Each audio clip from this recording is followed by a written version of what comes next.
So I've been on a random kick of wanting to watch old classic Hollywood movies lately, and I've just been like watching whatever's free on streaming services, and I'm like, oh, I've never seen Some Like It Hot, but I know it's famous, and it has Marilyn in it, and I love Marilyn.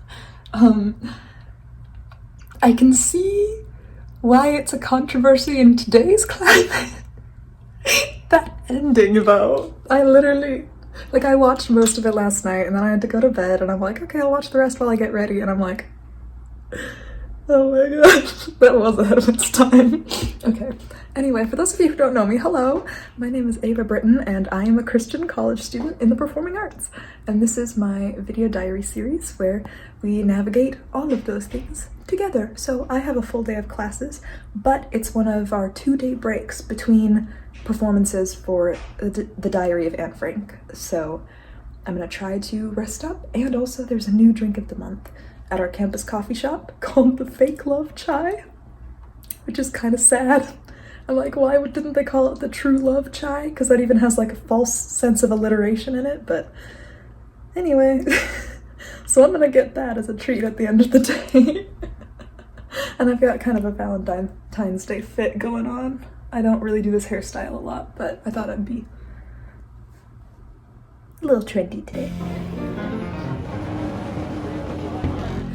Okay, it is much later now. It is officially February, woohoo! So I have my little trendy hairstyle going on today, a little homage. And then I got the world's saddest chai at our coffee shop today. Yes, so as February approaches, now of course we're starting to see a lot of the relationship-based content, specifically for my algorithm. I've been seeing a lot of either sad single girls or self-deprecating single girls, to which I say as a Christian girl, believe me, I have also many times seen the thing about Jesus is your Valentine, to which I say, yes, but like I see what you're trying to do there, but the thing is, you can have Jesus and also a guy in your life. In fact, that's kind of the entire point of a Christ-centered relationship, is to find someone who loves you the way Jesus loves the church. So that's where I have an issue with that. Like, everyone has, I'm not gonna say seasons of singleness on my channel. And believe me, just like a lot of the people I've been seeing on the internet lately who are in the same position as me, where it's Christian girls that are like, hey, it would be nice to have someone in my life, I want to share kind of how I've been feeling going into February, which is that I am super excited for Valentine's Day season. Not because of anything related to my love life, but just because it is a month that I just associate with love and the idea of love, and that comes in many different forms, not just the romantic sense. And I think of the color pink, and I think of hearts, and I think of galentines and going out with friends, and so that's what I'm going to try to make a priority for me this month, and I think that that'll just make me feel really joyful and appreciate other facets of God's creation other than the sanctity of a romantic relationship, which is not in the cards for me, at least presently.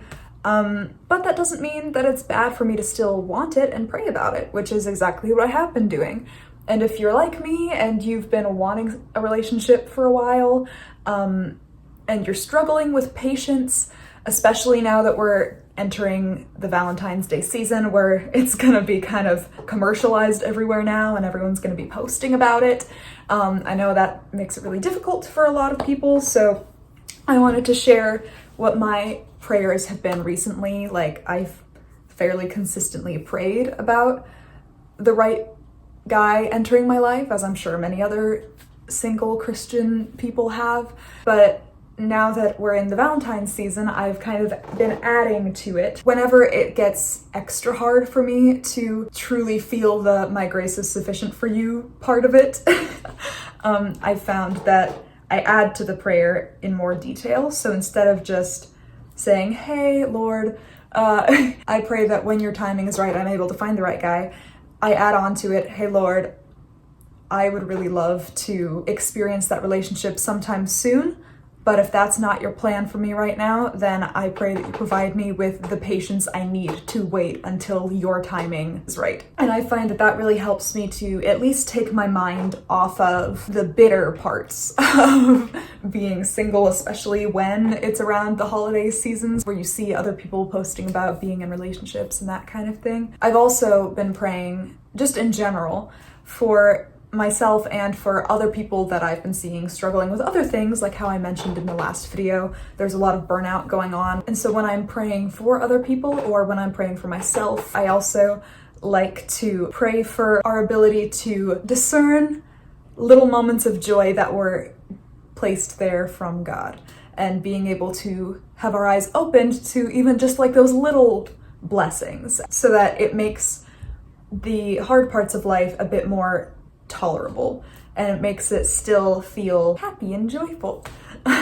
Especially going into a season that's all about love and celebrating how we are loved by God and by one another, and showing that love to other people. So that's kind of what I've been thinking lately. And if you're someone like me, I also think it's really fun to just get together with friends this time of year and to kind of celebrate your true friendships with people. I'm gonna need to pick up my food. It's a bit of a walk to get there, so I'm gonna pick that up in a little bit, and then I think I'm gonna watch How to Marry a Millionaire because I saw it come up on my For You page. That's kind of how I've been deciding which old Hollywood movies to watch lately. I've been on a kick of those. So far in my little old Hollywood Golden Age watch session, I've watched Kid from Brooklyn, and the other day and this morning I finished Some Like It Hot. And so yes, now moving on to How to Marry a Millionaire. I'm thinking I might make this a whole page in my little journal, where it's just like all of the old age Hollywood movies that I want to watch. I keep getting recommended them in my either Pinterest or in Instagram, and I'm like, ooh, I like that actress, or ooh, pretty costumes and sets, or I've heard of that one, I should probably inform myself. Yeah, so I'm gonna have a grilled chicken sandwich and fries from a place that I don't go to very often, and then I'm gonna have a cozy evening in watching a classic Marilyn Monroe movie. So, catch up with you guys later. Okay, maybe this is stupid, but you see this little pimple right here? I'm pretty sure it's from stress from Tech Week and everything, and I'm trying to help it to go away. But I like the placement of it because it reminds me of Marilyn Monroe and her little beauty mark. She just went off camera. There she is. Beautiful, gorgeous, queen, love her.